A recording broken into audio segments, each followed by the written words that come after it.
Senior صحافی اور تجزیہ کار سلیم صافی کے مطابق ہمارا حکمران طبقہ ذاتی کاروبار چلانے، دولت کمانے اور اختیار حاصل کرنے میں جس قدر ذہین اور شاطر ہے، اس قدر قومی حوالوں سے نادان واقع ہوا ہے۔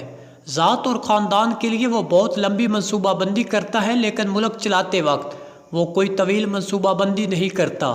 اس کی ایک عادت یہ بن گئی ہے کہ اب وہ قرض کو بھی آمدن سمجھنے لگا ہے، اور ہر حکمران یہ سوچ کر قرض لیتا اور خرچ کرتا ہے کہ آنے والا جانے والا اور اس کا کام جانے۔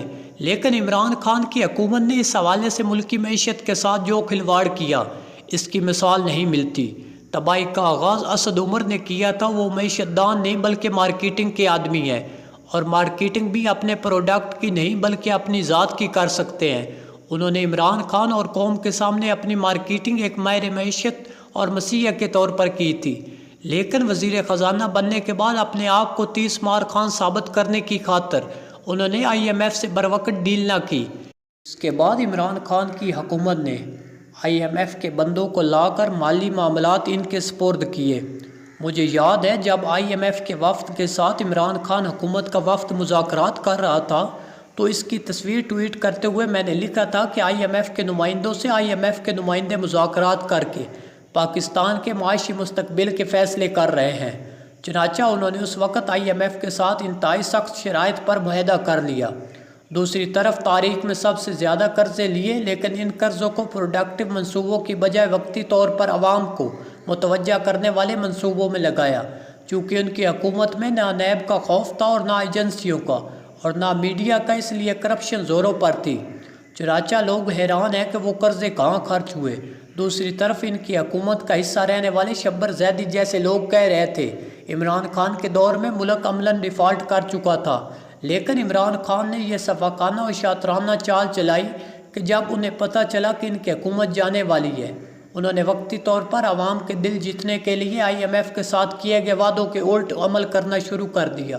مثلاً وعدہ کیا تھا کہ وہ تیل کی قیمتیں بڑھائیں گے، لیکن آخری مہینے میں جاتے ہوئے الٹ کام کر کے تیل سستا کر دیا۔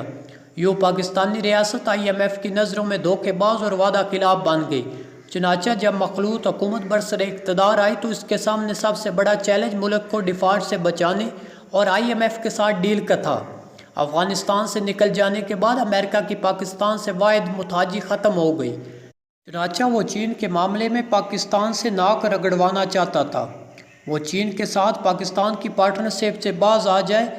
چنانچہ اس نے IMF کے ذریعے پاکستان کو خوب دیوار سے لگا دیا۔ المیہ یہ ہے کہ IMF کی سرٹیفکیشن نہ ہو تو دنیا کے دیگر ممالک بھی مدد کرنے کو نہیں آتے، جبکہ اس دوران ہر ملک کی معیشت اپنی اپنی جگہ دباؤ میں تھی۔ اسی وجہ سے شہباز شریف حکومت کو انتہائی غیر مقبول فیصلے کرنا پڑے۔ مہنگائی، بجلی اور تیل کی قیمتیں حد سے زیادہ بڑھانی پڑی۔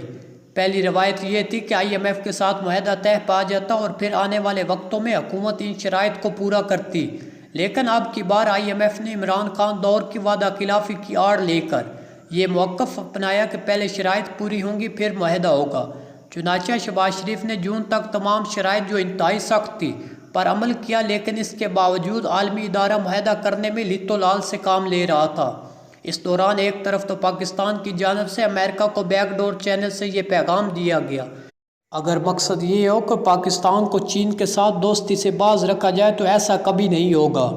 پاکستان ماضی کی طرح امریکہ اور چین کو ساتھ ساتھ چلانا چاہتا ہے اور مغرب سے بھی دشمنی نہیں چاہتا، لیکن اگر امریکہ اس لیے ناک رگڑوانا چاہتا ہے کہ پاکستان چین کو چھوڑ دے تو یہ کام کبھی نہیں ہوگا۔ دوسری طرف چین بھی اس گیم کو سمجھ گیا اور اس نے پاکستان کی ایسی مدد کی کہ IMF کے بلیک میل کرنے کی صلاحیت کم ہو گئی۔ اسی طرح سعودی عرب اور UAE جیسے دوستوں نے بھی پاکستان کو سپورٹ کیا۔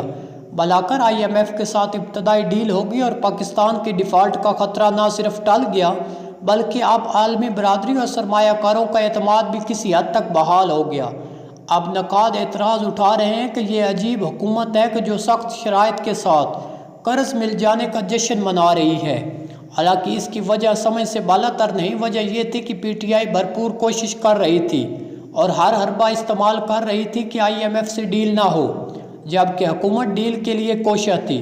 یوں چونکہ حکومت کی جیت ہوئی اس لیے وہ جشن منا رہی ہے۔ دوسرا، وہی قرض کو آمدن سمجھنے کی نفسیات بھی موجود ہے۔ لیکن ایک بات یہاں پر واضح ہے، اگر ہم نے ماضی کی روش کو نہ چھوڑا، بنیادی معاشی اصلاحات نہ کی تو کچھ عرصے بعد دوبارہ ڈیفالٹ کا خطرہ ہوگا اور IMF جیسے ادارے ہم سے اس سے بھی سخت شرائط منوائیں گے۔